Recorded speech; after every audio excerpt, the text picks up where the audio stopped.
కూడా క్రమంగా కూర్చున్నాము కొద్ది నిమిషాలు. దేవుడు మనకిచ్చిన ఈ గొప్ప అవకాశాన్ని ప్రతి ఒక్కరూ కూడా మనము వినియోగించుకున్నాము. చేరు వచ్చిన మీ అందరికీ నా హృదయపూర్వకమైన వందనాలు. అందరికీ వందనాలు. ఇలా చాలామంది కనబడట్లేదు. ఎంతమంది కనబడట్లా? చాలామంది కనబడట్లా. ఎందుకు కనబడట్లా చెప్పండి? ఎందుకు కనబడట్లా? వాతావరణం చల్లగా ఉంది. వాతావరణం చల్లగా ఉంది. వర్షం పడితే మొలకెత్తుతామని, నిద్ర లెగవలేదని ఇలాగా చాలామంది ఆగారన్నమాట. అయితే వచ్చిన మనం మటుకు ధనిలో, వచ్చిన మనమంతా ధనిలో అనిలో ధనిలో. మరి రానోళ్ళ గురించి ఇంకేం చెప్పక్కర్లా. ఓకే, ఈరోజు కొన్ని విలువైన విషయాలు మనము నేర్చుకున్నాం. గత వారంలో ఎవరి గురించి నేర్చుకున్నాము? లేయా గారి యొక్క జీవితాన్ని చూస్తూ కొన్ని విషయాలు మనం నేర్చుకున్నాము. ఈ వారం మనం నేర్చుకోబోయే అంశం సహకరిస్తే సాధించగలం. టైటిల్ ఏంటి? ఈ టైటిల్ విన్నప్పుడు మనకు ఇంకో టైటిల్ గుర్తు కావాలి. సేమ్ ఇలాగే టైటిల్ ఉండేది. చెప్పండి ఒకసారి మనం మాట్లాడుకున్నాం. సమకూరిస్తే సద్వినియోగం చేసుకున్నాం. సేమ్ ఒకేలాగా ఉంది, కానీ చాలా పరిస్థితులు వేరుగా ఉంటాయి. సమకూరిస్తే సద్వినియోగం చేసుకున్నాం అంటే సమకూరిస్తే సద్వినియోగం చేసుకున్నాం అన్న దాంట్లో మనం మాట్లాడాం. అయితే సహకరిస్తే సాధించగలుగుతాం. ఇది వేరుగానే ఉండేది. ఆ ఒకే విధమైన భావంలో ఉండొచ్చు, కానీ ఇది వేరుగానే ఉండేది. సహకరిస్తే సాధించగలుగుతాం. ఎవరు సహకరించాలి? ఎవరు సహకరించాలి? సాధించాలి అంటే చాలా మందిని చూడండి, ఇంటర్వ్యూలో చూడండి, నేను దీన్ని సాధించాను అంటే నాకు ఎవరు సహకరించారు? నా కుటుంబము సహకరించింది, నా భార్య సహకరించింది, నా బిడ్డలు సహకరించారు అని చెప్పేసి చెప్పుకుంటూ వస్తారు. గమనించండి పిల్లలారా, అంటే సహకరిస్తేనే మనం ఏదైనా సాధించడానికి అవకాశాలు ఉన్నాయి. మరి సహకరించకపోతే అవకాశాలు ఆలోచించండి. ఇప్పుడు ఒక పనికి వెళ్ళామంటే ఆ పనికి పని చేయాలి అంటే ఆ మేస్త్రికి మనం ఏం చేయాలి? సహకరించాలి. అయ్యా, నేను మా వాళ్ళని నమ్ముకున్నాను, మా కుర్రోళ్ళని నమ్ముకునే పాటికి వాళ్ళు నాకు సహకరించాలా, అందుకని నేను పనులన్నీ మానేశాను అన్నవాళ్ళు ఉన్నారా? ఉన్నారు. అంటే పనికి వెళ్ళినప్పుడు ఆ మేస్త్రికి, ఆ ఇంటి వ్యక్తికి, అంటే మేస్త్రి పని ఒప్పుకున్నప్పుడు ఆ మేస్త్రికి మనం సహకరించాలి. కానీ ఆ మేస్త్రి మీద తల మీద చేయి పెట్టేటట్టు మనం ఉండకూడదు. గమనించండి. అలాగని చెప్పి మేస్త్రి కూడా ఎలాగ ఉండాలి అంటే పని అంతా చేపించుకొని డబ్బులు ఇవ్వకుండా జేబులో పెట్టుకొని సరదాగా వెళ్ళిపోయాడు అనుకోండి, సహకరించాలి. ఇప్పుడు పనోళ్ళకి అతను కూడా మేస్త్రి ఏం చేయాలి? సహకరించాలి. అప్పుడు వాళ్ళిద్దరు కలిస్తేనే ఏదైనా సాధించడానికి అవకాశము ఉంది.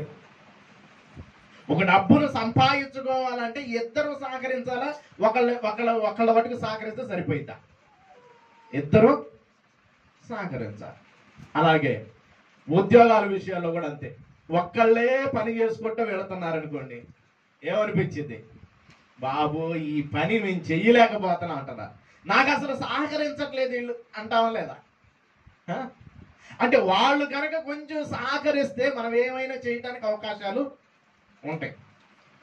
సహకరిస్తే ఏ పనైనా చేసుకోవడం. చూడండి, కొన్ని టీం వర్క్ ఉంటా ఉండేది. ఇద్దరు ముగ్గురు కలిసి చేసే టీం వర్క్ ఉండేది.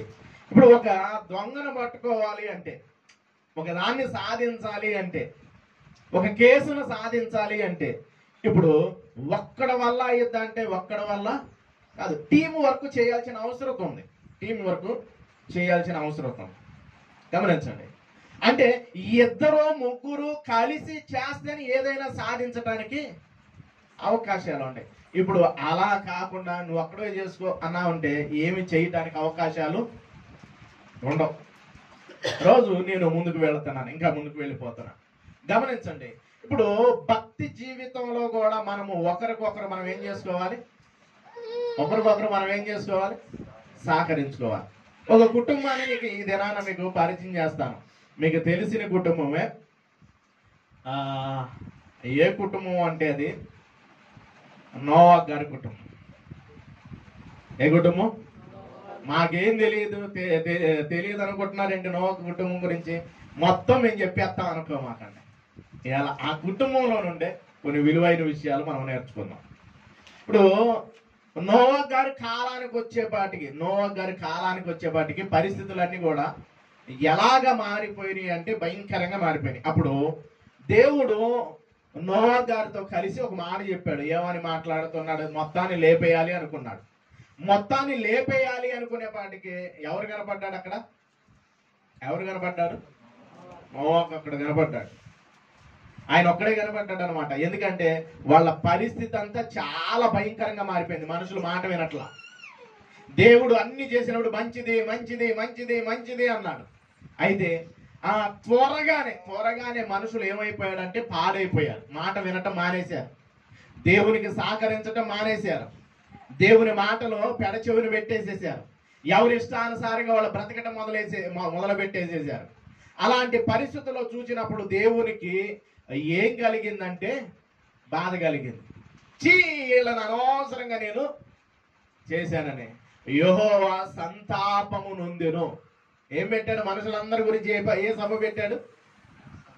ఏ సభ పెట్టాడు? ఎప్పుడు పెడతాం సంతాప సభ? ఎప్పుడు పెడతాం? కొంచెం చెప్పండి మీరు. తలకాయలతో కొంచెం మాట్లాడండి. సంతాప సభ ఎప్పుడు పెడతాం? చచ్చినప్పుడు. అవును కదా? కానీ ఆయన సంతాప సభ పెట్టేశాడు. ఎవరిని బట్టో తెలుసా? మనుషులు మాట వినకపోయేపాటికి ఆయన తనకి సహకరించకుండా ఇష్టానుసారంగా బ్రతికేసేపాటికి ఆయన సంతాప పడిన. ఒకసారి చూద్దాం. ఆదికాండము 6వ అధ్యాయము. ఆదికాండము 6వ అధ్యాయము 6వ అధ్యాయము 5వ వచనము నుండి చూద్దాం. నరుల చెడుతనము భూమి మీద గొప్పదనియు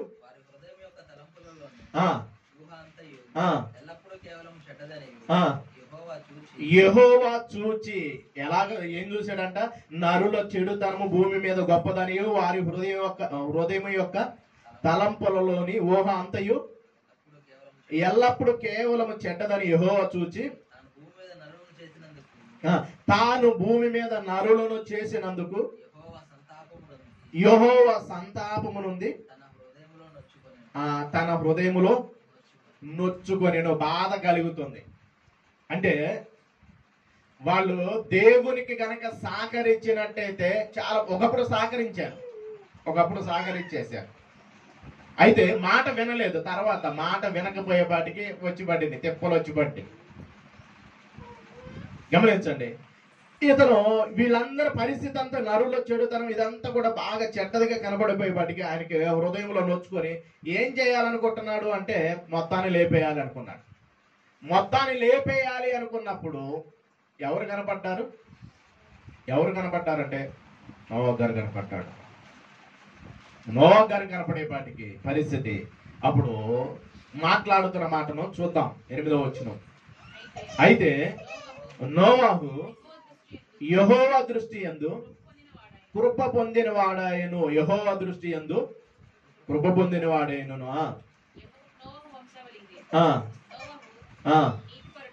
నీతిపరుడును తన తరములో నిందారహితుడునై ఉండిను. నోవాహు దేవునితో కూడా నడిచెను. చాలండి. నోవా గారు ఎలాగ కనపడుతున్నాడు అంటే కృప పొందినవాడిగా కనపడుతున్నాడు.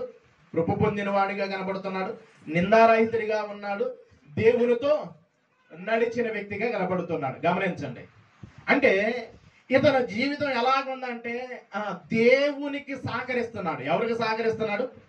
దేవునికి అనుకూలంగా మారిపోతున్నాడు.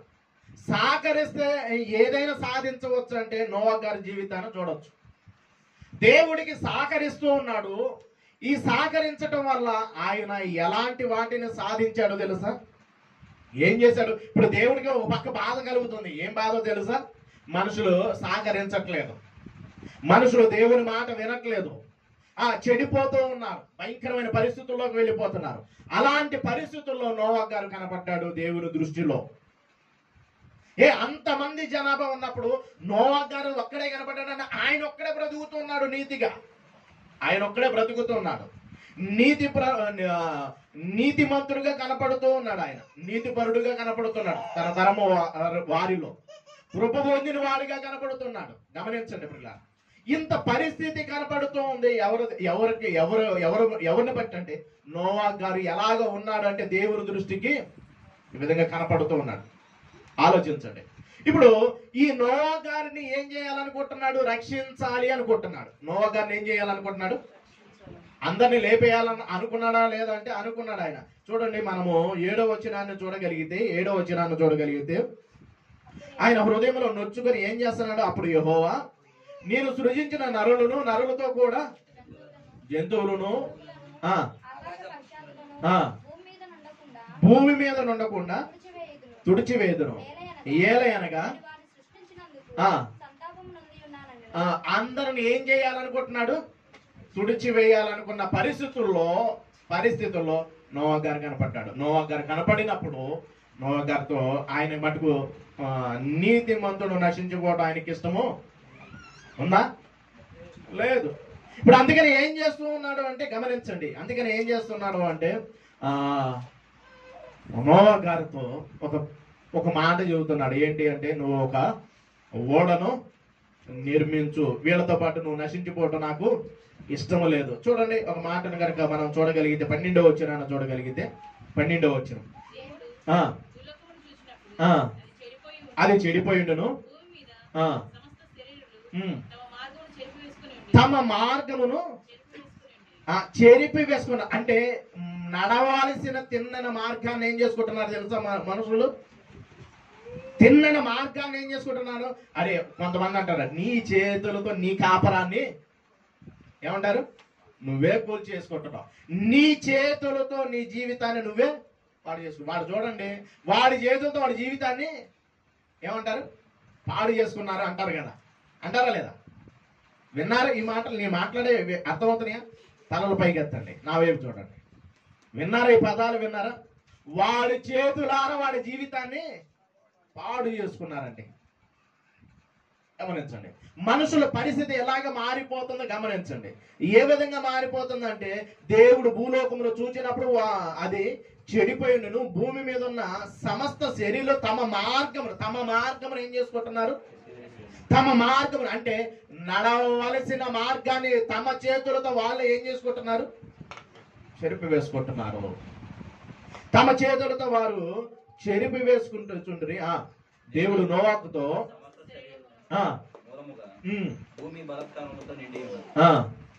గనుక నా సన్నిధి వారి అంతము వచ్చి ఉన్నది, భూమితో కూడా నాశనం. అంటే ఆయనకి బాధ కలిగి ఏం చేయాలనుకుంటున్నాడంటే భూమి అంతటిని నాశనం చేయాలని. ఇప్పుడు నాశనం చేయాలనుకుంటే ఒక వ్యక్తి కనపడ్డాడు, ఆయన నోవా గారు కనపడ్డాడు. ఇప్పుడు ఆయనతో మాట్లాడుతున్న మాటను జాగ్రత్తగా మనం పరిశీలన చేద్దాం. ఇప్పుడు ఆయనతో మాట్లాడుతున్న మాటను కనుక మనం ఆలోచించగలిగితే, ఇప్పుడు నోవా గారితో మాట్లాడుతున్నాడు. 14వ వచనమా, చితిసారపు మానుతో నీ కొరకు ఓడను చేసుకొనుము. ఏమంటున్నాడు? ఓడను చేసుకొనుము. చితిసారు మానుతో ఓడను చేసుకొనుము. అరలు పెట్టి దానికి కీలు పోయేవాళ్ళను. నువ్వు చెయ్యవలసిన విధానాన్ని కూడా చెప్పుకుంటూ వస్తున్నాడు. ఎలాగ చెబుతున్నాడు? ఏ విధంగా చేయమంటున్నాడు? ఆ ఓడ 300 మూరల పొడవును, 30 మూరల ఎత్తును కొలతలు కూడా చెప్పేస్తాడు. ఆ ఓడకు కిటికీని చేసి పైనుండి ఓడ తలుపు దాని ప్రక్కన ఉంచవలను, క్రింద అంతస్తు రెండో అంతస్తు, మూడో అంతస్తు కలగా దానిని చేయవాలని. ఎన్ని అంతస్తులు అంట చెప్పాలి? ఎన్ని అంతస్తులు ఇది? దీని పొడవు ఎంత? పొడవు 300 మూరలు. ఎడల్పు చూడండి, అన్ని కొలతలు ఇచ్చేసేసాడు. ఇది నోవా గారు ఒక్కడి వల్ల అయిద్దా? ఆలోచించండి. నోవా గారు ఒక్కడి వల్ల ఈ పని అయిద్దా?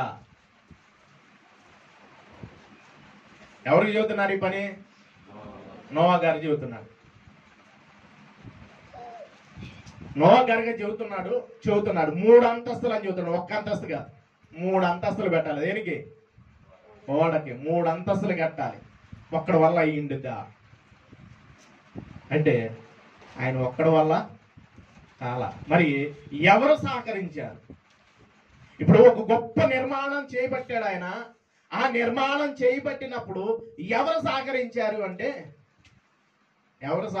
అంటే తన కుటుంబమే తనకి సహకరించింది.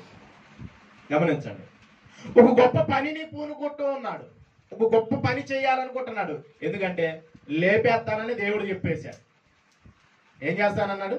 మనుషులందరినీ లేపేస్తానన్నాడు. ఇప్పుడు లేపేస్తానన్న దేవుడు ఏం చెబుతున్నాడు అంటే నీ కొరకు ఏం కట్టుకోమంటున్నాడు? ఒక ఓడని కట్టుకోమంటున్నాడు. ఆ ఓడని కట్టాలంటే ఆయన ఒక్కడి వల్ల అయిద్దా? అసలు ఒక కొలతలు చూస్తున్నా దిమ్మ తిరిగిపోతారు. ఇప్పుడు లాగా మిషన్లు ఉన్నాయా? మిషన్ పెట్టుకుని బర్రని కోసేసేది ఏమన్నా ఉన్నాయా? ఇప్పుడైతే ఎలాంటి ముద్దునైనా సింపుల్ గా కోసేయచ్చా లేదా? పెద్ద పెద్ద మానులను ఎక్కడ కట్ చేసేసి కోరిన డిజైన్ చేయొచ్చు. లిఫ్ట్లు ఏమన్నా ఉన్నాయా లేపడానికి? క్రెయిన్లు కానీ ఏమన్నా ఉన్నాయా? మనము అవి ఓడ తయారీ చూడాలంటే కాకినాడ కానీ ఈ మధ్యకాలంలో కాకినాడ వెళ్ళాం. కాకినాడ వెళ్ళినప్పుడు ఆ పోర్ట్ ఏరియాలోకి వెళ్ళంగానే పెద్ద పెద్ద ఓడలు, పెద్ద పెద్ద షిప్పులు. దానిని చేయటానికి ఎంతో మంది ఉన్నారు. గమనించండి. ఇప్పుడు నోవా గారికి ఓడను చేయమన్నాడు. ఒక చెక్కను తీసుకోమన్నారు. అది చిత్తసార మాను ఆ చెక్కను వాడమన్నాడు. ఆ వాడను తయారు చేయడానికి ఆయన ఒక్కడి వల్ల కాదు. మరి ఎవరు సహకరించారంటే తన కుటుంబం అంతా కూడా సహకరించింది. ఇది మొదలు పెట్టినప్పుడు తన వయస్సు ఎంత అంటే ఇది మొదలు పెట్టినప్పుడు ఆయన పిల్లలు వాళ్ళ గురించి కనుక మనం ఆలోచించగలిగితే 5వ అధ్యాయంలో చూడగలిగితే 5వ అధ్యాయం చూడండి. అక్కడ రాస్తూ ఉంటాడు 32వ వచనం. నోవాకు ఎంత వయసు? ఆయన వయసు 500 సంవత్సరాలు. 500 సంవత్సరాలు అప్పుడు ఆయనకి 3 పిల్లలుగా ఉన్నారు. ఆ పిల్లలు ఉన్నారు.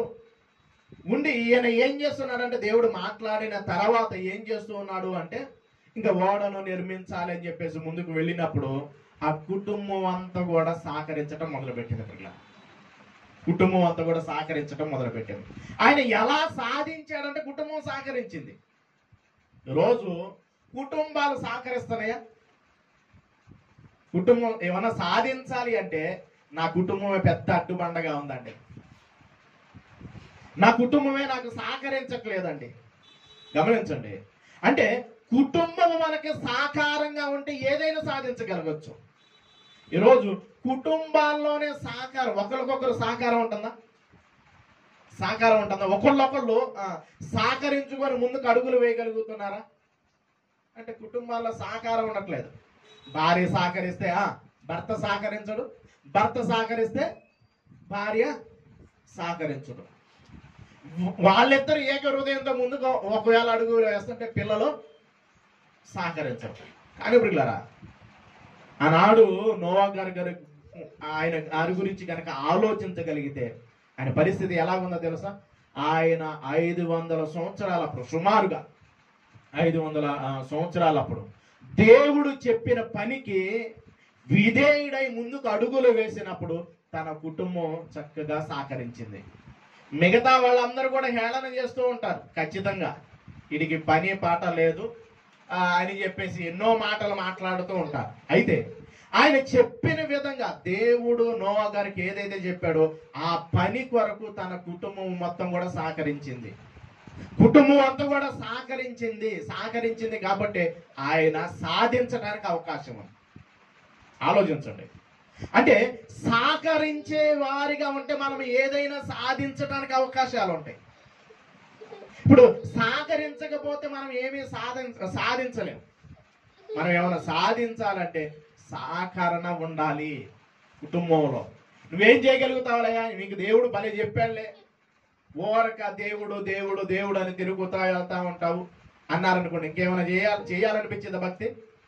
నీకు ప్రార్థన అని చెప్పి తిరుగుతా ఉంటావు అని చెప్పేసి అన్నాడు అనుకోండి, ముందుకు అడుగులు వేయగలుగుతామా? నేను ఒక విషయాన్ని మీకు చెబుతాను. నిన్నటి దినాన ఈవినింగ్ స్వర్ణ భారత నగరం వెళ్ళా. ఈ స్వర్ణ భారత నగరం వెళ్ళినప్పుడు పాస్టర్ గారేమో తాళం ఇవ్వలేదు. వర్షం పడుతుంది, ఒక పక్క వర్షం పడుతూ ఉన్నప్పుడు మేము వెళ్ళేపాటికి ఆ తాళం తీసిలేదు. ఆ తాళం తీసి లేకపోయేపాటికి ఏం చేయాలో అర్థం కాక ఫోన్ చేసేసి ఇంక వద్దాం అనుకుంటున్నాం. అక్కడ ఉన్న వాళ్ళు మాత్రము ఒక్క అయితే వెంటనే రెడీ చేసేసి ఒకళ్ళ ఇంట్లో పెట్టేసి, అన్న వచ్చి పెట్టు, ఆ ఇంట్లో పెట్టు, ఇలాగ వెళ్ళటం మీరు బాగాదండి. కాదులేమో నేను వెళ్తానన్నా, నేను వెళతాలే, ఇంకా వాళ్ళతో మాట్లాడుకొని మనం ఏదైనా చేద్దామంటే వెంటనే అప్పటికప్పుడు రెడీ చేసి కనీసం మా ఇంట్లోకి వచ్చి ప్రార్థన చేయను. ఆ ఇంటికి వెళ్ళి వచ్చేటప్పుడు ఇంకిద్దరు వచ్చేసేసారు, ఇంకొక ఇద్దరు వచ్చేసారు. వాళ్ళ ఇంటి వెనక వాళ్ళకి మొత్తం సాపలు అవన్నీ వేసేసి రెడీ చేశారు. గమనించండి, వచ్చేయాలి నేను అనుకున్నా, ఇంకే దేనికి ఇది లేదు అవకాశం, మందిరం తాళం లేదు, వచ్చేయాలి, వాన పడుతుంది, అవసరమైతే మన చర్చిలోకి వచ్చేసి మన దగ్గర ఉంది అవకాశం అని చెప్పేసి నేను అనుకుంటుంటే కూర్చోబెట్టి మా ఇంట్లో ప్రార్థన చేసి వెళ్ళు అని చెప్పేసి అనగానే వాళ్ళ ఇంట్లో ప్రార్థన చేసి లోపల మరలా పాలు ఇచ్చింది. ఆ పాలు తాగే లోపల అక్కడికి వచ్చేసేపటికి ఇద్దరు వచ్చేసేసారు. ఇప్పుడు వాళ్ళంతా సహకరించినప్పుడు నేనేం చేయాలి? వెళ్ళాలా లేదా? వాళ్ళంతా ఆసక్తిగా ముందుకు అడుగులు వేస్తూ ఉన్నప్పుడు, వాళ్ళు సహకరిస్తున్నప్పుడు నేను వెళ్ళాలా లేదంటే ఖచ్చితంగా వెళ్ళాలి. వద్దులేమ్మా ఇప్పుడు వద్దులే అని చెప్పేసి వచ్చేసానంటే కుదరదు. గమనించండి, అంటే ఆ సంఘం అంతా కూడా చూడండి ఒకరినొకరు పురుగొలుపుకుంటూ సహకరించుకుంటూ ఉన్నారు. ఎట్లేదైనా దేవుని కార్యక్రమం జరగాలి. ఇప్పుడు మందిరం లేకపోతేనేమో మా ఇంట్లో ఉంది, మా ఇంట్లో వచ్చి పెట్టు. ఉంటున్నారా ఈ పరిస్థితులు? ఎక్కడ లేదు ప్రార్థన, ఇంకో చాటైన ఉంది, మనం వెళ్దామని ఒక ఆలోచన ఉంటుందా? మాకు కుదరదు, మేము ఎక్కడైతేనే వస్తాం. ఆలోచించండి, ఈ కుటుంబం అంతా కూడా ఎలాగ సహకరించిందంటే పనిలో ఎంతకాలం పనిచేశారో తెలుసు వాళ్ళు. ఎంతకాలము పని చేశారు అంటే ఒకరోజు కాదు. ఇప్పుడు కుటుంబాలు ఎలాగ ఉన్నాయి అంటే ఒక కుటుంబంలో ఉన్న వ్యక్తి ఒక మాట చెబితే ఆ మాటకు అవకాశాలు ఇచ్చేవాళ్ళు కొంతమంది ఉంటున్నారు. నువ్వు చెబితే నేను వినేదేంటి అన్నట్టుగా తయారవుతున్నారు. వాళ్ళ ఇష్టాలు నెరవేర్చుకునే వారుగా ఉంటున్నారు. అంటే సహకరించే వారుగా కనబడట్లేదు. కానీ ఆ పరిస్థితులు ఎలాగున్నాయి తెలుసా? తన కుటుంబం, నోవా గారి కుటుంబం ఎంతకాలం సహకరించిందో తెలుసా? సుమారుగా 100 సంవత్సరాలు. 500 ఏళ్ళప్పుడు ఆయన తన కుమారులకు అన్నాడు. దానిని పూర్తి చేసేపాటికి అంటే రాబోతున్న జల ప్రళయం వచ్చేపాటికి తనకి ఎంత ఉందో తెలుసా వయసు? 600 ఏళ్ళు. ఒక్కసారి చూద్దాం 7వ అధ్యాయం 6వ వచనం. ఆ జల ప్రవాహము భూమి మీదకి వచ్చినప్పుడు నోవాకు 600 ఏండ్లవాడు. ఎంతంట ఆయనకి? 600 ఏళ్ళు. అంటే ఎంతకాలం తన కుటుంబం సహకరించింది పని చేయటానికి? ఎంతకాలం సహకరించింది? 100 సంవత్సరాలు కదలకుండా ఉన్నారు అంటే మామూలు విషయమా? 500 ఏళ్ళప్పుడు 500 సంవత్సరాలప్పుడు తనకి కుమారులు ఉన్నారు. దేవుడు ఆ పరిస్థితులు చూసినప్పుడు, భయంకరంగా మారిపోతూ ఉన్నప్పుడు ఆయన ఓడను నిర్మించమన్నప్పుడు ఆ ఓడ నిర్మాణంలో తన బిడ్డలు 100 సంవత్సరాలు మాట విన్నారు అంటే మామూలు విషయం అంటారా? 100 సంవత్సరాలు. ఒక్క సంవత్సరం మనం కరెక్ట్గా మాట వింటున్నాం చెప్పండి. ఒక్క సంవత్సరం కరెక్ట్గా మాట వింటున్నాం. కుటుంబంలో మాట వింటున్నామా? ఒక్క సంవత్సరం కరెక్ట్గా మనం ఏదైనా చేయగలుగుతున్నాం? గమనించండి. అంటే వాళ్ళు సహకరించారు కాబట్టి ఆయన గొప్ప కట్టడానికి అవకాశం ఉంది. రాబోతున్న జల ప్రళయంలో తప్పించుకోవటానికి తన కుటుంబాన్ని అంతటిని దాంట్లో సమకూర్చుకోవటానికి చూడండి. ఇప్పుడు 3 స్టేర్లుగా దాన్ని కట్టమన్నాడు. దేనికి కట్టమన్నాడు? వాళ్ళంతా రారని తెలుసు, వాళ్ళంతా పోతారని. అంటే ఉన్న ప్రకృతిలో ఉన్న జీవరాశులన్నిటి కూడా దాంట్లోకి సమకూర్చాలి. వీళ్ళకి ఏ కొదువు లేకుండా చేయాలి. తిండికి కానీ దేనికి కొదువు లేకుండా ఉండాలి. కాబట్టి 3 అర్లగా కట్టేయమన్నాడు. ఎంతగా సహకరించిందంటే మనము ఊరికి ఆలోచిస్తున్నాం కానీ పరిస్థితుల్లోకి వెళ్ళి ఆలోచించడం మొదలు పెట్టండి వాక్యాన్ని. ఇప్పుడు వాటికి మనం చదువుకుంటూ వెళ్ళిపోతున్నాం. పరిస్థితుల్లోకి వెళ్ళి ఆలోచిస్తుంటే అసలుకి అర్థం కావట్లా.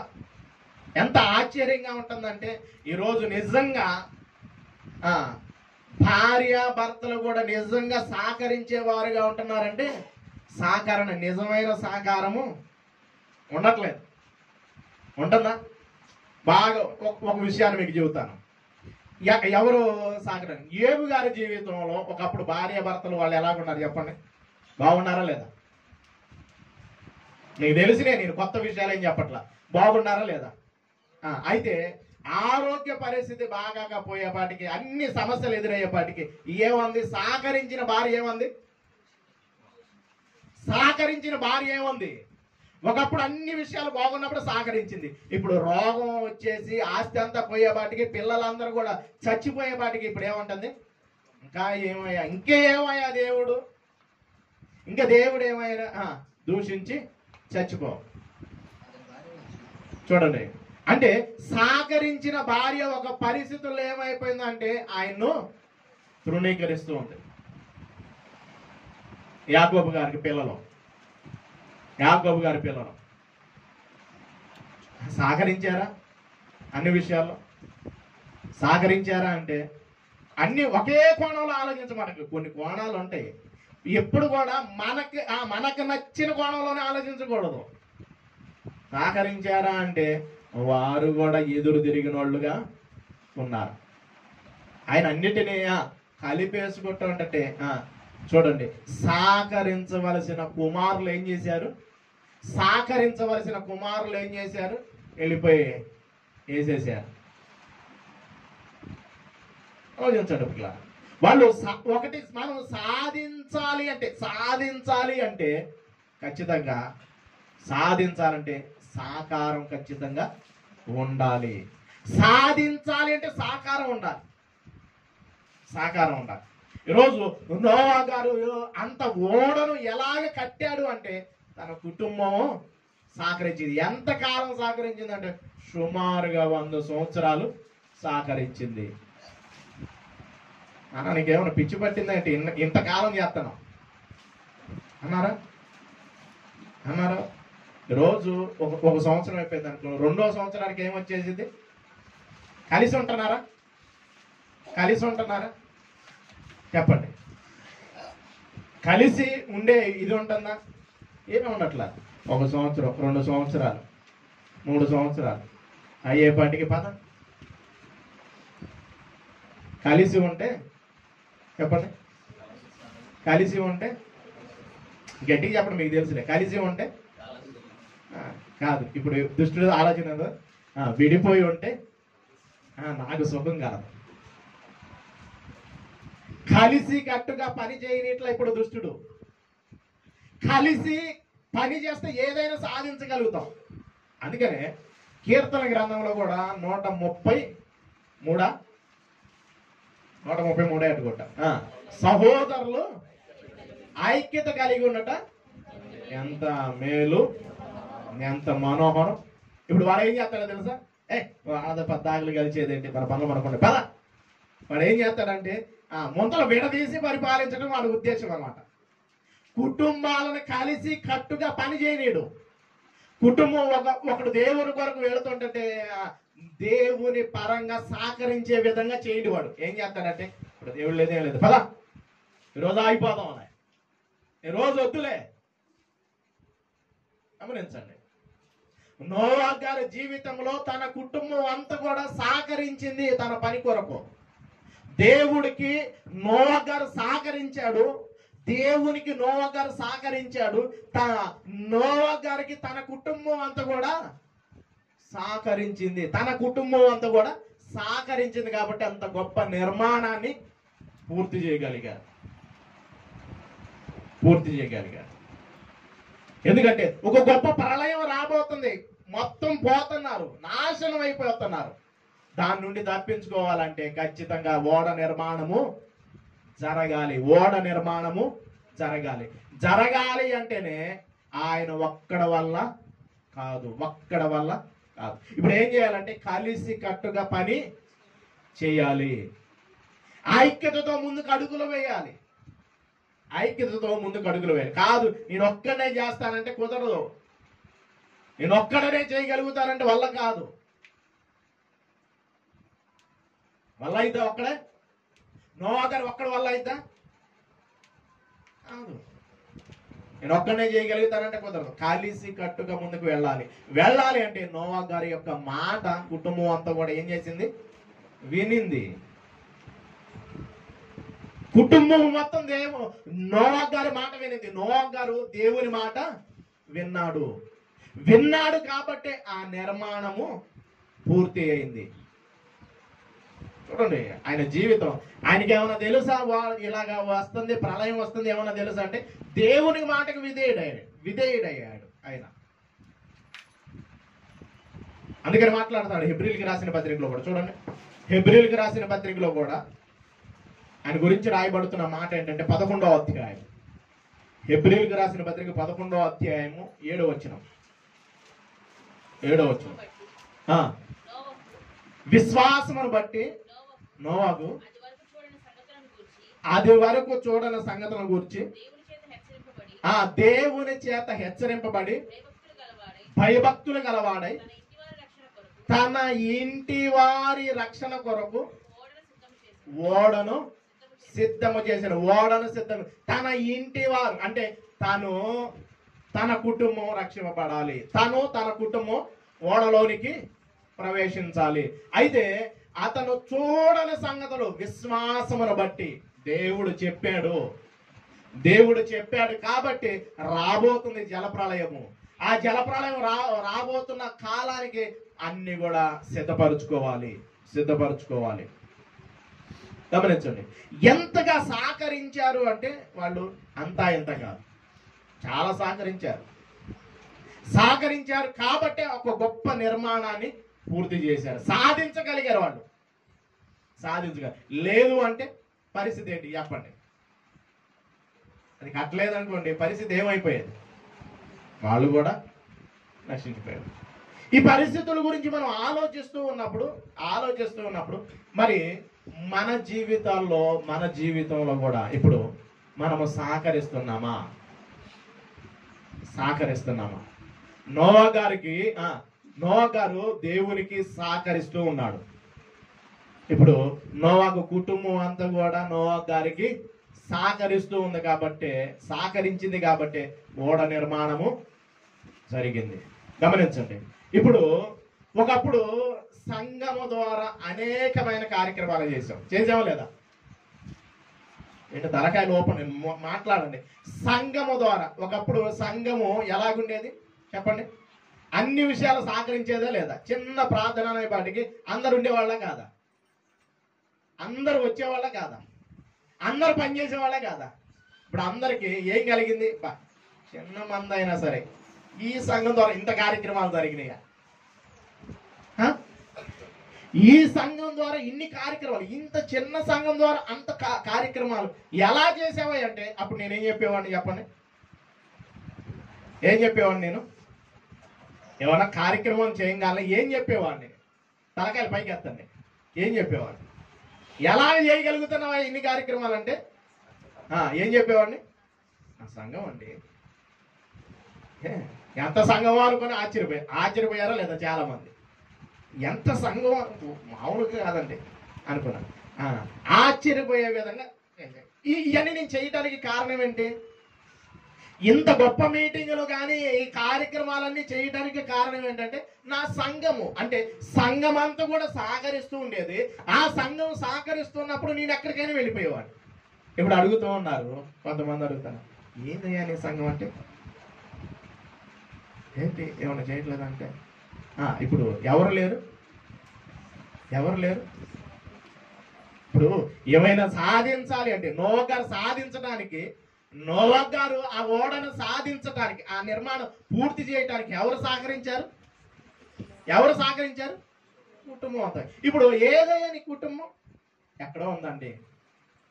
ఎక్కడ ఉంది? చెరువు గట్ల మట్టి, పొలాల్లో, ఇంకా ఇళ్లలో, టీవీల ముందు, ఎక్కడ ఉంది? కుర్రోళ్ళ దగ్గర, క్యాలం బోర్డుల్లో, ఇంకెక్కడ ఉంది? అక్కడక్కడక్కడక్కడ తిరుగుతా ఉంది. గమనించండి. అంటే సాధించాలని ఒక ఉద్దేశం ఉంది. ఈ సంఘం సాధించిందా లేదా అంటే చిన్న మంద అయినా గొప్ప గొప్ప వాటిని మనం సాధించామా లేదా? సాధించాం. అది నా ఒక్కడి వల్ల అయిద్దా? నా ఒక్కడి వల్ల అయిద్దా? కాదు.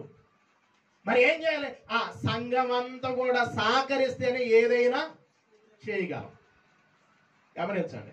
ఇప్పుడు ఈ సంఘానికి కూడా ముప్పు ఉందా అంటే ముప్పు ఉందా లేదా? ఇప్పుడు మనందరికి ముప్పు ఉందా లేదా? మాకేమి లేదండి, కాబట్టి మేము తిరుగుతాం. మాకేమి లేదండి, అందుకని మేము కొంచెం నిర్లక్ష్యంగా ఉంటాం.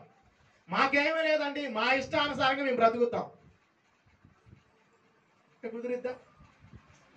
గమనించండి. అంటే సహకరిస్తేనే మనం ఏదైనా చేయగలుగుతాం.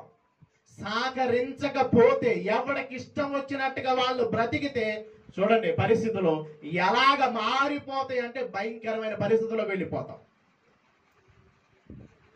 దేవునికి సహకరించినంత కాలము, దేవునికి సహకరించి ముందుకు అడుగులు వేసినంత కాలము ఆ సంఘము వర్ధిల్లుతూ ఉండిద్ది. దేవునికి అనుకూలంగా మారినంత కాలము, ఎప్పుడైతే దేవునికి అనుకూలంగా మనము సహకరించకుండా బలిష్టానుసారంగా మనము సమయాన్ని పాడు చేసుకుంటూ ఉంటామో ఆ పరిస్థితులు కుటుంబాలు పతనమైపోయే స్థితిలోనికి వెళ్ళిపోతాయి. నిజం.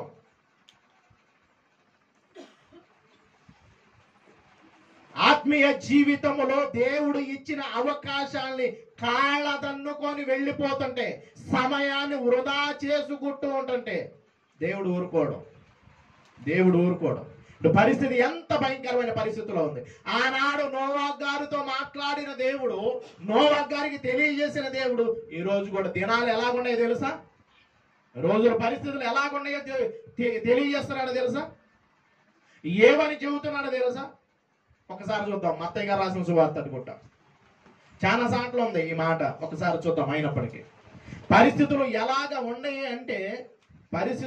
ఉన్నాయి అంటే ఆనాడు నోవహ్ గారిని సిద్ధపడిపో, రోజులన్నీ బాగాలేదని చెప్పాడు. ఇప్పుడు కూడా చెబుతూ ఉన్నాడు. ఏమని చెబుతున్నాడు అంటే నోవహు దినాలు ఎలాగ ఉన్నాయో, నోవహ్ గారి దినాలు ఎలాగ ఉన్నాయో అలాగ ఉన్నాయి అంటున్నాడు. చూడండి 24వ అధ్యాయం మత్తయి గారు రాసిన సువార్త 37వ వచనం.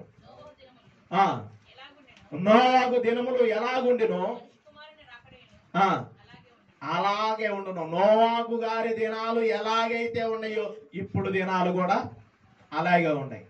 ఈ రోజులు మనుషులు ఎలాగుంటున్నాడో చూడండి. ఒకసారి ఇంకా చదువుకుంటూ వెళ్దాం.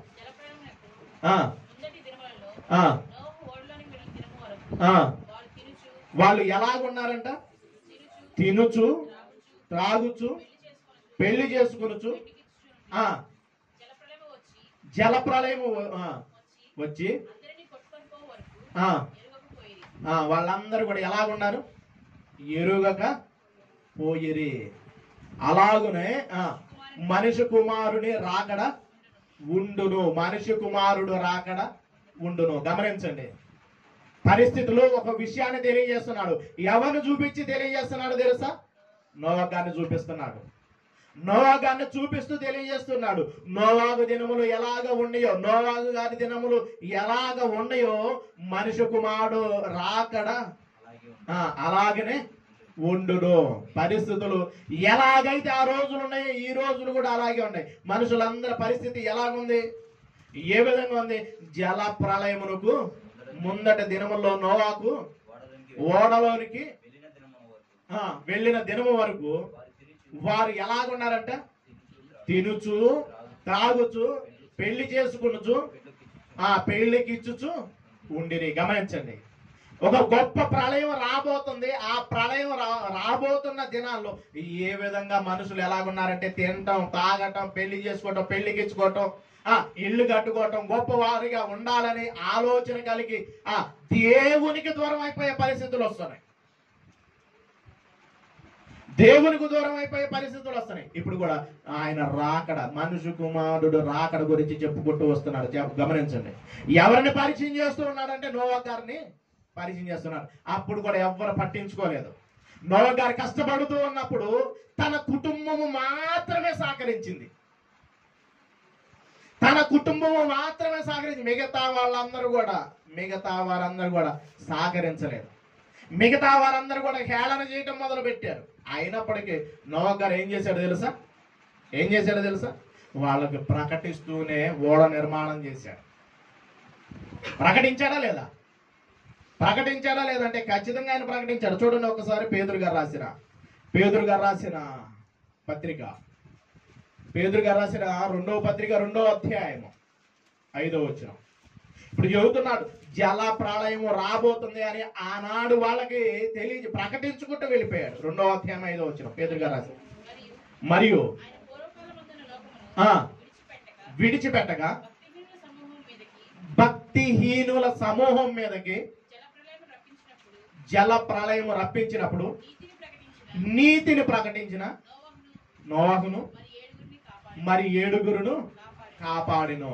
నోవహును మరి 7గురిని కాపాడారు. ఎందుకు కాపాడాడు? మరి 7గురిని ఎందుకు కాపాడాడో తెలుసా? ఎందుకు కాపాడాడు చెప్పండి. నోవా గారిని మరి 7గురిని ఎందుకు కాపాడాడు? ఏమోలండి, దేనికో దాన్ని కాపాడుంటారంట. చెప్పండి, నోరులో ఉన్నాయి. ఎందుకు కాపాడాడు మరి 7గురిని? అంటే సహకారాన్ని అందించారు. నోవా గారి మాటకు విధేయులయ్యారు.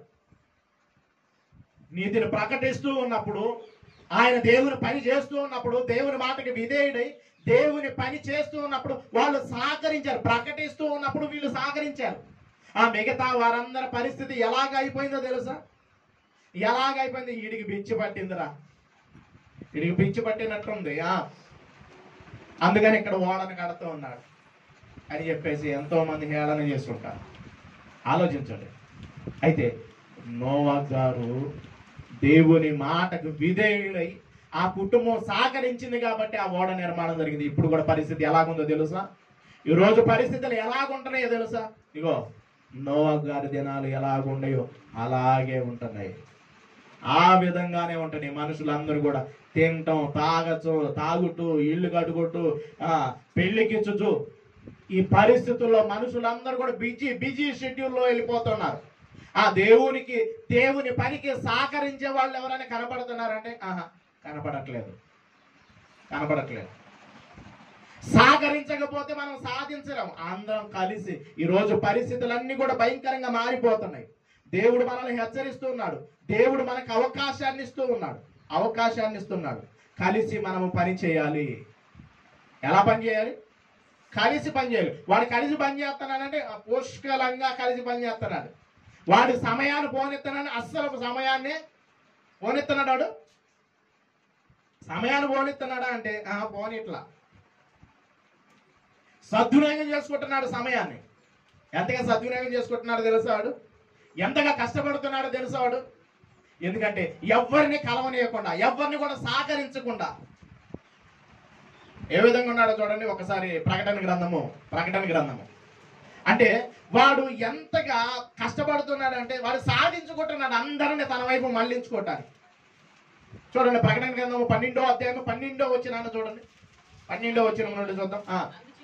అందుచేత పరలోక నివాసులారా ఉత్సహించుడి, భూమి సముద్రమా మీకు శ్రమ. ఇక్కడ నుండి అండర్లైన్ చేయండి. ఇక్కడ నుండి ఖచ్చితంగా ప్రతి ఒక్కరు అండర్లైన్ చేయండి. అపవాది తనకు సమయము కొంచెమే అని తెలుసుకొని బహు క్రోధము గలవాడై మీ యొద్దకు దిగి వచ్చి ఉన్నాడని తెలుసుకోండి. వాడికి సమయం కొద్దిగా ఉందని చెప్పేసేసి అందరిని వాడుకుంటున్నాడు. వాడు ఏం చేస్తాడు? సాధిస్తున్నాడు. అనేక మంది ఉన్న వాళ్ళంతా ఎవడనుకుంటున్నావు? వాళ్ళే. వాళ్ళు చర్చికి వస్తారా? బయటికి వెళ్ళాక చూడు వాళ్ళ పరిస్థితి. ఇక్కడ ఉన్నంతసేపే, బయటికి వెళతే ఇంక నీకు సహకరించరాయా. కుటుంబానికి అస్సలు సహకరించరు, భర్తకు సహకరించరు, భార్యకు సహకరించరు, పిల్లలకి సహకరించరు, సంఘానికి అసలుకే చెప్పండి, సంఘానికి అసలుకే సహకరిస్తే నువ్వు బాగుపడిపోతావు, సహకరిస్తే నీ స్థితి మారిపోయింది. కాబట్టి వాడు ఏం చెబుతాడో తెలుసా?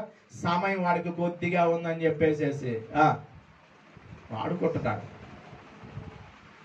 వాడికి సహకరిస్తూ ఉన్నారు. యోధా సహకరించాడా లేదా? సహకరించాడా లేదా? సహకరించాడా లేదా? వాడు మనం ఇస్తేనే వచ్చి కూర్చుంటాడు, అవకాశం ఇస్తేనే వచ్చి కూర్చుంటాడు, లేదంటే అసలు రాగలుగుతాడు. అందుకనే అపవాదికి ఏమి ఇద్దు అంటున్నాడు? అపవాదికి ఏమి ఇద్దు? వాడిని కదిలించుకొని రారా రారా అని చెప్పేసి మనమే ఏం చేసుకుంటున్నాం తెలుసా? మన దగ్గరికి తెచ్చుకుంటాం. మనం దేవుని కొరకు బ్రతుకుతుంటే వాడు వస్తాడా? రాగలుగుతాడా? ఇప్పుడు చూడండి, వాడు ఎంత సంతోషంగా ఉన్నాడు తెలుసా? వాడు సమకూర్చుకుంటున్నాడు. వాడికి మనం సహకరిస్తున్నాం కానీ వాడు వస్తున్నాడు. వాడు ఎంత సంతోషంగా ఉంటున్నాడు తెలుసా? నేను సాధించేసేసాను. వీడు భక్తి భక్తి దేవుడు దేవుడు దేవుడి కొరకు బ్రతకాలనుకున్న వాడిని కొట్టంగానే వాడు ఆగిపోయి దేవుడి దగ్గరకు దూరం అయిపోయి వాడు లోకంలో పడి తిరుగుతూ ఉంటుంటే నాకు దొరికేశారని చెప్పి ఎంత సంతోషంగా ఉంటున్నాడు. ఒకసారి చూడండి హబక్కు గ్రంథం. వాడు సాధించేశాను, నాకు దొరికిపోయాడు, ఇంక నాకు హద్దులే లేదని చెప్పేసి ఎంతగా గంతులు వేస్తున్నాడో ఒక మాట రాయబడుతుంది. చూడండి ఒకసారి హబక్కు గ్రంథము 1వ అధ్యాయము 13వ వచనం 13వ వచనం 14-15. ఏలిక లేని చేపలతోను పాకు పురుగులతోను నీవు నరులను సమానంగా చేసిదివి. వాడు గాలం వేసి మానవులందరినీ గుచ్చి లాగి ఉన్నాడు, ఉరులు వగ్గి చిక్కించుకొనొచ్చు. వాడు తన వలతో వారిని కూర్చుకొని సంతోషపడి ఏం చేస్తున్నాడంట? నాకు దొరికేశాడు. మొన్నటిదాకా దేవుడు దేవుని కొరకు బ్రతికితే దేవుడు, నా మటుకైతే బ్రతుకుట క్రీస్తే, చావు అయితే లాభం. మనం కూడా వాగ్దానం చేస్తాం. ఏమని వాగ్దానం చేస్తాం చెప్పండి?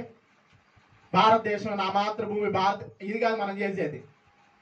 బాప్టిజం తీసుకునేటప్పుడు ఏం చెబుతాం? కరువైనా, బాధైనా, శ్రమలైనా, కుటుంబం ద్వేషించిన, ఎన్ని బాధలు వచ్చినా, రోగం వచ్చినా, ఏదొచ్చినా నేను మాత్రము నిన్ను విడవను దేవా, నా మటుకైతే బ్రతుకుట చెప్పండి క్రీస్తే, చావైతే లాభం. నేను బ్రతికినంత కాలం నీకే సహకరిస్తాను, నీ పనిలోనే నేను ఉంటాను. ఇప్పుడు ఏమవుతున్నాడు? వాడు ఏం చేస్తున్నాడు తెలుసా? నువ్వు ఏడ చేస్తావురా దేవుని పని? ఇన్ని పెట్టుకున్నావు, ఇన్ని ఇబ్బందులు ఉన్నాయి, ఇన్ని కష్టాలు ఉన్నాయి, ఇన్ని పరిస్థితులు ఉన్నాయి. ఇప్పుడు దేవుడు కాదు, మనం ఏం చేయాలి? బయటికి వెళ్ళిపోవాలి. దేవుడి పని ఎవడెవడు చూసుకుంటాడులే. దేవుని పని చేయడానికి చాలా మంది ఉండాలే. నా పని చేద్దురా అనగానే వెంటనే మనం ఏం చేస్తాం? క్రీస్తు అడుగుదాడల్లో కదా మనం నడిచేది. ఇప్పుడు ఎవడ అడుగుదాడల్లో నడుస్తున్నాం? అపవాది ఏం చేస్తున్నాడంటే తనకు సమయము కొద్దిగా ఉందని చెప్పేసి వాడు చాలా కష్టపడుతూ ఉన్నాడు. ఇప్పుడు వాడికి మనం ఏం చేస్తున్నామంటే అపవాదికి చోటిచ్చి వాడికి మనం ఏం చేస్తున్నాం చెప్పండి? అపవాదికి చోటింగల వాడు ఏం చేస్తున్నాడు తెలుసా? సమకూర్చు. నువ్వు సహకరిస్తే మీలాంటి వాడు నాకు దొరకాలి, కానీ ఈ సంఘం ఏంటి, గొప్ప గొప్ప సంఘాలు నేను కొట్టగలుగుతాను. ఒకప్పుడు ఈ సంఘమే కదా గొప్ప కార్యం చేసింది, చిన్న మంద అని చెప్పి నువ్వేమి చాలా హ్యాపీగా ఫీల్ అయిపోయావు కదా. నేను కొడతా చూడు, ఎలా కొడతాను చూడు, ఒక్కొక్కడిని ఏ విధంగా లాక్కెళ్తాను చూడు. మనం దేనిని బట్టి అతిశయిస్తూ ఉంటామో దానినే కాకుండా చేయడానికి వాడు సిద్ధంగా ఉంటాడు. గమనించండి, అంటే వాడి పరిస్థితి గమనించండి. వాడికి మనం అవకాశం ఇవ్వటం ద్వారా వాడికి సమయం కొంచెమే ఉందని చెప్పేసి ఏం చేస్తాడంటే తెలుసా? అందరిని పట్టుకొని లాక్కొని తన వలలో వేసుకొని సంతోషంగా ఏం చేస్తున్నాడు? గంతులు వేస్తున్నాడు. అసలు మనం దేవునికి కనుక సహకరించగలిగితే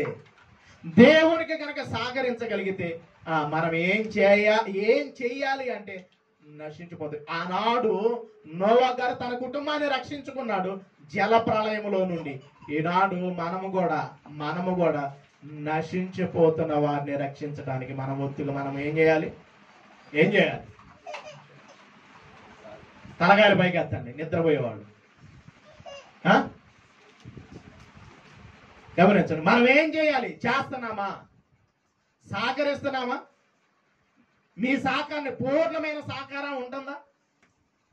చెయ్యాలి అంటే నోవా గారికి తన కుటుంబం అంతా పూర్తిగా సహకరించింది. ఈరోజు నా పని నాకే, బిజీ షెడ్యూల్.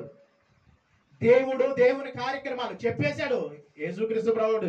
నోవా గారు దినాలు ఎలాగున్నాయో అంటే భక్తులు చెప్పేసి నోవా గారు దినాలు ఎలాగున్నాయో రేపు మనుషు కుమారుడు దినాలు కూడా, రాకడ దినాలు కూడా అలాగే ఉన్నాయి. మనుషులందరూ నేను ఒక స్థితిలో ఉండాలి, నేను ఈ విధంగా ఉండాలి అని చెప్పేసి దేవుణ్ణి కూడా పట్టించుకోకుండా మనం వెళ్ళిపోతున్నాం అనుకోండి, మనము మరొకరికి సహకరించినట్టే. వాడు సాధిస్తున్నాడు, మరి మనం సాధిస్తున్నామా? మనం సాధించగలుగుతున్నామా? ఆలోచించండి. సాధించాలి. సంఘము సహకరిస్తేనే ఏదైనా చేయగలుగుతాం. సంఘము సహకరిస్తేనే ఏదైనా చేయటానికి అవకాశం ఉంది. సంఘమంతా కూడా ఏక హృదయంతో ముందుకు అడుగులు వేస్తేనే మనము చేయగలుగుతాము. కాకుండా మా వల్ల కాదు, మేము సహకరించలేం, మేము మరొకరికి సహకరిద్దామంటే జీవితం పతనాలే. గమనించండి, సహకరించాలి. సహకరిస్తేనే ఆనాడు జలప్రళయం నుండి తప్పించుకోవటానికి కుటుంబం అంతా సహకరించింది. ఈరోజు సంఘం అంతా కూడా సహకరిస్తేనే మనము కూడా కొంతమందిని రక్షించడానికి అవకాశం ఉంది. సంఘం అంతా కూడా ముందుకు అడుగులు వేయగలిగితే, మాకు దేనికి లేదు, మేము చేయకూడదు, మాది కాదులే బాధ్యతలు, వాడు తీసుకుంటారులే, వాళ్ళు తీసుకుంటారులే అనుకుంటూ ఉంటే ఏం చేయలేం. రోజు కుటుంబాల సహకారం ఉండట్లేదు. గమనించండి, సంఘాలలో ఐక్యతగా ఉండవలసిన వాడు విభజించి హ్యాపీగా పరిపాలించి హ్యాపీగా ఉంటున్నాడు. కానీ మరలా మనము పురికొల్పబడాలి, మరలా మనం లెగవాలి అని చెప్పేసి ఈ ఉదయకాలం మరలా తన మనసులో ఉన్న బాధను తెలియజేస్తున్నాడు. ఆనాడు బాధపడ్డాడు, ఆ మనుషులందరూ చూసి ఈ రోజు కూడా బాధ కలుగుతుంది దేవునికి. ఎవరిని బట్టో తెలుసా? మనల బట్టే, మనం చేస్తున్న కార్యక్రమాన్ని బట్టి మనం దేవునికి దూరం అయిపోతున్నాం. దాన్ని బట్టి దేవుడు బాధ కలిగి మాట్లాడుతున్నాడు. సహకరించగలిగితే నా వల్ల కాదయ్యా, నేను సహకరించలేను, నా వల్ల కాదంటే దేవుడు ఖచ్చితంగా చూస్తాడు. ఆ రోజు ఆ పరిస్థితులన్నిటిని బట్టి చూసుకుంటూ వెళ్ళిపోయాడు. అందరం లేపేశారు, ఆ కుటుంబం వద్దకు రక్షింపబడి. మనం అందరం కూడా ఎందుకు తెలియజేస్తున్నాను ఆలోచించండి. పరిస్థితులు ఏమి బాగా అవట్లేదు. ఏమైనా ఉంటున్నాయి, పరిస్థితులన్నీ చాలా భయంకరమైన పరిస్థితులకు వెళ్ళిపోతుంది.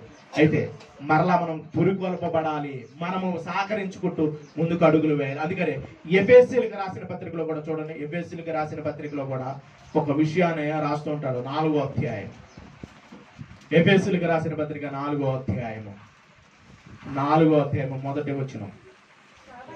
కాబట్టి మీరు సమాధానమైన బంధము చేత ఆత్మ కలిగించు శ్రద్ధ కలిగిన వారై మీరు పిలువబడిన పిలుపుకు